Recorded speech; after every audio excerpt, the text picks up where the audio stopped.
오늘은 이재명 정부 출범 이후 농업-농촌 정책의 변화를 정리해드립니다. 귀농준비자라면 놓치기 어려운 핵심 정보들이 많습니다. 1. 정책 TF 출범.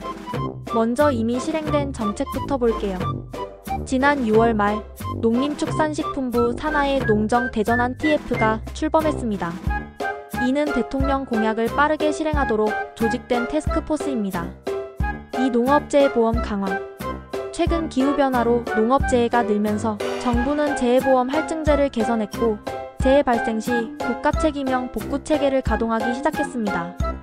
폭우 피해 시 보상과 복구가 더 신속해졌죠.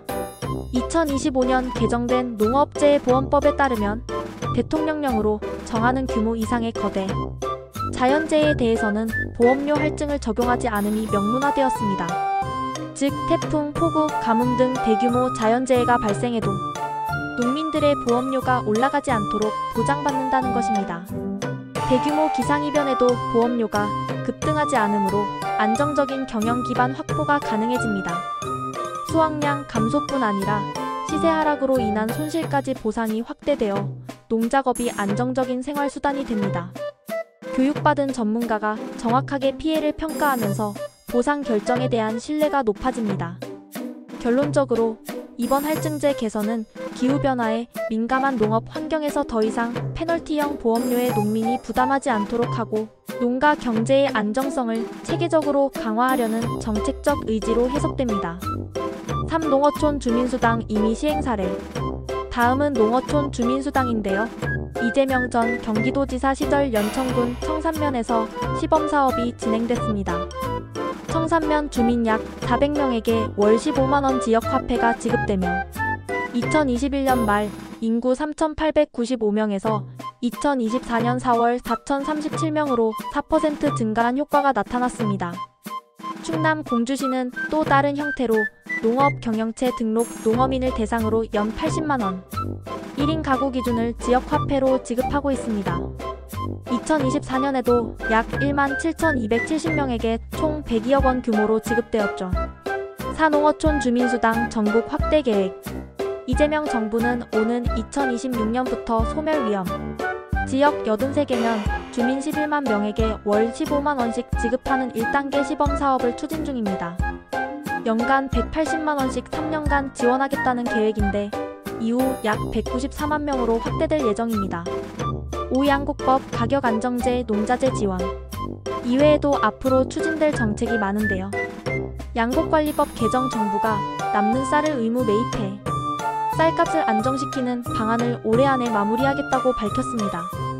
농산물 가격 안정제. 내년부터 시장 가격이 일부 하락하면 차액을 정부가 보전해주는 제도 도입 준비 중입니다. 필수 농자재 지원제, 비료종자 등 필수 농자재를 올해 하반기 시범사업을 거쳐 국가가 보조하는 계획도 추진 중입니다. 6. 햇빛천금 앤드 재생에너지 확대. 에너지 수익도 농가 지원의 한 축입니다. 햇빛천금이라 불리는 영농형 태양광 확대와 마을 단위 재생에너지 보급이 본격화됩니다. 정부가 주민주도의 마을 태양광 발전으로 안정적인 보조소득을 지원할 계획입니다. 햇빛천금은 농촌마을이나 농가가 태양광 발전을 설치해 전기를 판매하고 그 수익을 주민들과 나누는 제도로 여주 구양리나 신안군에서 이미 월 수백만원대 공동수익을 올리며 운영되고 있습니다. 정부는 농지 위에서도 농사와 발전을 함께 할 수 있는 영농형 태양광을 확대해 농가당 월 10만에서 100만원대 추가 소득을 기대하도록 제도를 정비 중입니다. 앞으로 농지법을 개정해 설치 기간을 2030년까지 허용하고 인구 소멸 지역을 우선 지원해 농촌 경제를 살리려는 계획입니다. 다만 전력망 부족과 농지 규제, 주민 갈등 등 해결해야 할 과제도 큽니다. 귀농을 준비하는 이들에게는 농업 외에도 안정적 부수입을 기대할 수 있는 새로운 기회가 될 전망입니다. 7. 식량 안보 앤드 GMO 표시. 식량 자급률 목표는 60%로 상향하고 직불제 확대 및 GMO 완전 표시제가 도입될 예정입니다. 식품 생산 방식과 시장 흐름에도 큰 변화가 예상되죠. 2023년부터 단계적으로 농업 직불제 관련 예산을 5조 원 수준까지 확대하기 위한 중장기 계획이 추진되고 있습니다.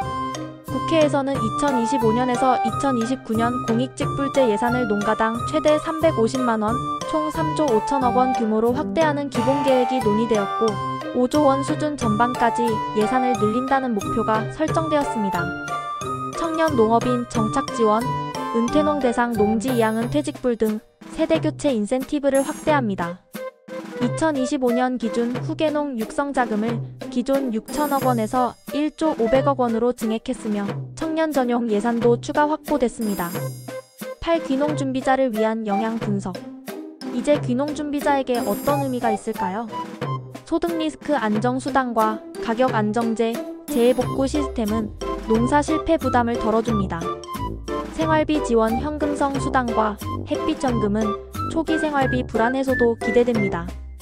인프라 확대 복합문화센터, 의료돌봄 서비스가 늘어나며 시골에서도 교육과 보건 걱정이 줄어듭니다. 지역 활성화 주민수당을 통한 지역 화폐 순환이 인근 농가 상권에 직접적인 매출 효과를 줍니다. 결론 앤드 콜투액션. 요약하자면 이재명 정부는 국가가 농업과 농촌을 책임지는 구조를 만들어가고 있습니다. 귀농을 고민 중이라면 바로 지금이 기회라는 말이 어울릴 것 같네요. 더욱 자세한 귀농 정보, 정책 해석, 사례 소개를 원하시면 구독, 좋아요, 알림 설정 부탁드려요. 다음 영상에서 만나요.